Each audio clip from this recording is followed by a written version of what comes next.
Central Florida is already an important and growing hub for humanity's efforts to thrive in space, and now UCF wants to bolster that. Yeah, the school is working to develop a one-of-a-kind program for medical students focusing on space medicine.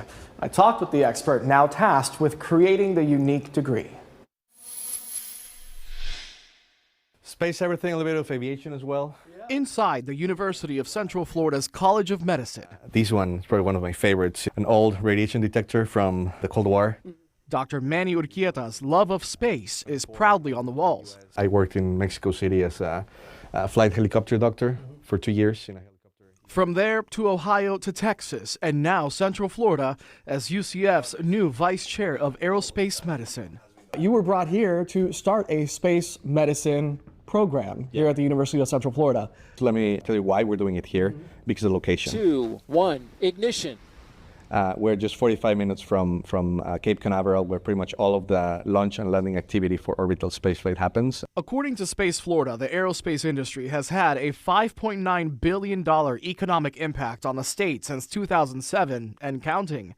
Dr. Urquieta says that, plus UCF's 12 other colleges, makes Central Florida an easy location for a new space medicine hub. We have a really unique opportunity to make a program that integrates all of these disciplines, not only medicine and not only engineering. Space medicine is a branch of preventive and occupational medicine. Space is a hostile environment for humans. There's no gravity, there's radiation, and our bodies see changes. Space medicine works to figure out how to keep us healthy in an unhealthy environment. In the next few years, we're going to see just more people going into space. You know, now with SpaceX in the future, we're looking at hundreds of people in a single flight going to space.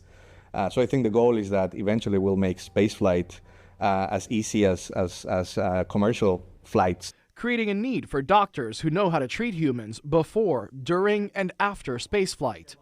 Medical students at UCF will soon get to take an elective on aerospace medicine. The plan is to then build a Master's of Science degree in the field, then a fully accredited aerospace medicine residency program. I've been here 30 years. Dr. Philip Scarpa is the Kennedy Space Center's Deputy Chief Medical Officer. Space medicine is a critical part of getting that mission successful. In meetings, he talks about a moon base and living on Mars, and the challenges that come with that. The moon's going to be about a 2 to 3 day delay, so we're going to need to take more medical capability with us. As we go to Mars, it's almost they're on their own. It's why space medicine is critical to our future in the stars, and why he applauds not just UCF, but any program delving into the field.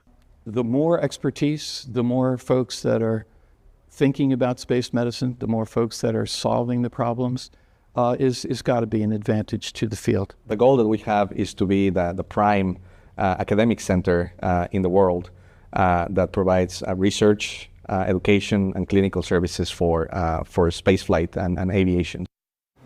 All right here in Central Florida. Urquieta says they hope to have UCF's programs up and running by the end of 2025.